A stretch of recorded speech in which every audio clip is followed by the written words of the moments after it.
Seorang pria di Sumatera Utara menusuk perut istrinya dengan gunting. Aksi nekat tersebut dilakukan hanya karena istri telat mengurus surat perceraian.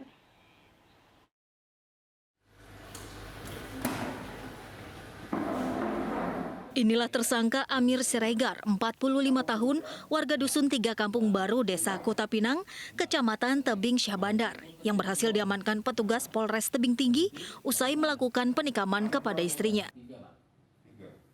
Tersangka ditangkap petugas di kediamannya usai melakukan penikaman. Kejadian berawal saat tersangka mendatangi istrinya guna mempertanyakan proses perceraian antara tersangka dengan korban. Namun karena mendapatkan jawaban yang tak mengenakan, tersangka yang sudah emosi langsung menusuk perut sebelah kanan istrinya dengan menggunakan gunting yang sudah ia siapkan sebelumnya.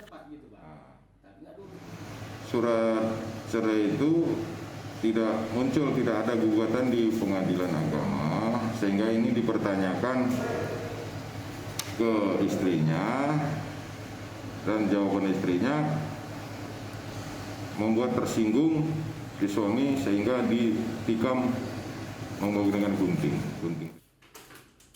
Kini guna pengusutan lebih lanjut, barang bukti sebuah gunting dan tersangka diamankan di Mapolres Tebing Tinggi. Tersangka dijerat pasal kekerasan dalam rumah tangga dengan ancaman hukuman paling rendah 5 tahun penjara. Dari Tebing Tinggi, Sumatera Utara, Abdullah Sani Hasibuan, iNews melaporkan. Sementara itu, seorang suami di Malang, Jawa Timur, tega membunuh istrinya dengan martil. Pelaku sempat mengelabui keluarga dengan alasan korban jatuh di kamar mandi.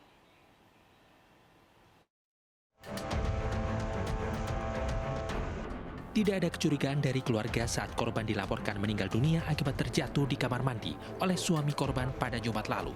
Namun anak kandung korban justru mencurigai keterangan ayahnya. Merasa ada kejanggalan dengan kematian ibunya, anak korban melaporkan kejadian ini ke polisi pada hari Minggu. Polisi melakukan olah TKP dan meminta keterangan sejumlah saksi, termasuk suami korban. Polisi sempat kesulitan karena tempat kejadian perkara sudah dibersihkan oleh pelaku. Namun setelah melihat hasil otopsi dan visum, polisi kemudian mencari barang bukti yang digunakan pelaku untuk menghabisi korban. Di keterangan saksi yang mendengar ada teriakan orang minta tolong, terus ada kecurigaan dari anak kandung korban, termasuk hasil visum terhadap luka dan beberapa persesuaian keterangan. Diperiksa sebagai saksi yang diduga sekarang sebagai tersangka saudara SL. Motif pelaku membunuh istrinya lantaran merasa tak dihargai oleh sang istri yang akan pindah rumah dan tak mengajak dirinya lagi tinggal bersama. Polisi dan korban sudah pisah ranjang selama 4 tahun terakhir. Pada saat itu korban itu akan berpindah rumah, tetapi pelaku ini tidak diajak. Jadi rencana mau ya udah ditinggal terserah kemana. Nah dari situlah puncak daripada emosinya. Atas perbuatannya pelaku dijerat dengan pasal 340 KUHP dengan pembunuhan berencana dengan ancaman maksimal hukuman mati. Dari Malang, Jawa Timur, Denny Irwansyah, iNews melaporkan.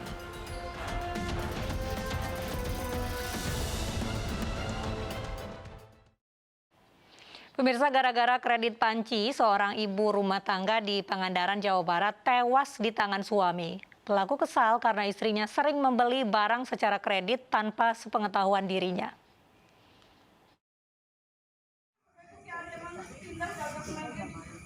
Warga Dusun Cipari, Desa Sukaresik, Pangandaran, Jawa Barat dihebohkan dengan pembunuhan seorang ibu rumah tangga. Pelaku yang tak lain adalah suami korban mengaku kesal lantaran sang istri membeli panci secara kredit tanpa sepengetahuannya. Keduanya kemudian terlibat cekcok yang berujung pada meninggalnya korban dengan luka lebam di tubuhnya. Jenazah korban kemudian ditemukan oleh adiknya. Udah bergeletak di sini. Udah meninggal belum? Udah. Itu diduga sama siapa itu? Dia sama suaminya. Sama suaminya. Iya. Emang sering cekcok atau gimana? Ya kadang-kadang terdengar sering gitu. Pelaku kini telah diamankan di Mapolsek Sidamuli. Ia mengaku menyesali perbuatannya. Menurutnya, peristiwa meninggalnya korban merupakan hal yang tak disengaja. Gimana perasaan Bapak itu? Sangat menyesal, terharu sekali Pak, sangat sedih. Tuh karena dia mau kabur, katanya mau ke adiknya, aku tarik, jatuh, kena lutut aku. Selanjutnya jasad korban dibawa ke Rumah Sakit Pandega Pangandaran untuk divisum. Dari Pangandaran, Jawa Barat, Irfan Ramdiansyah, iNews melaporkan. Tak dipinjami uang, seorang pria membunuh lansia di Aceh. Pelaku juga mengambil perhiasan milik korban.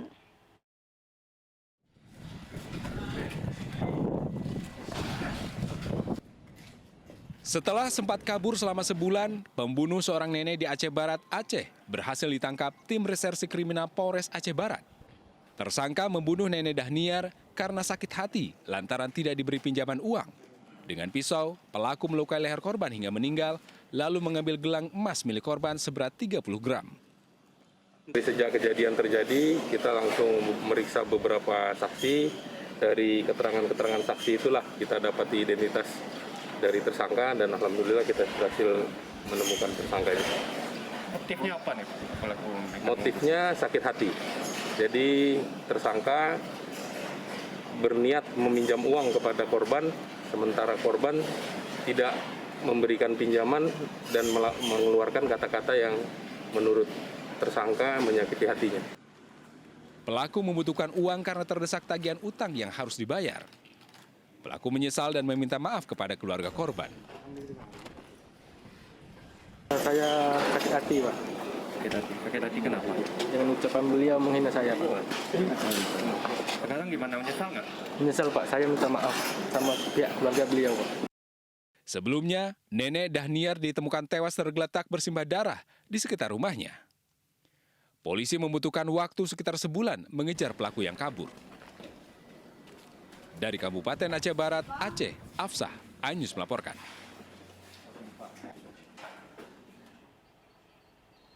Sebuah video pengeroyokan seorang siswa di Gunung Sitoli, Sumatera Utara viral di media sosial. Akibat peristiwa ini, korban harus dirawat intensif di rumah sakit.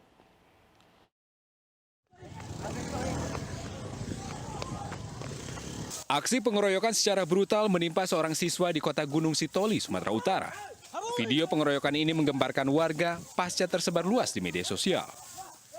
Dalam video yang viral tersebut, sekelompok remaja mengenakan seragam SMA memukul dan menendang secara brutal seorang remaja lainnya. Aksi pengeroyokan baru berhenti setelah seorang ibu-ibu menghampiri dan melerai. Orang tua korban yang tak terima langsung melaporkan kejadian tersebut ke polisi.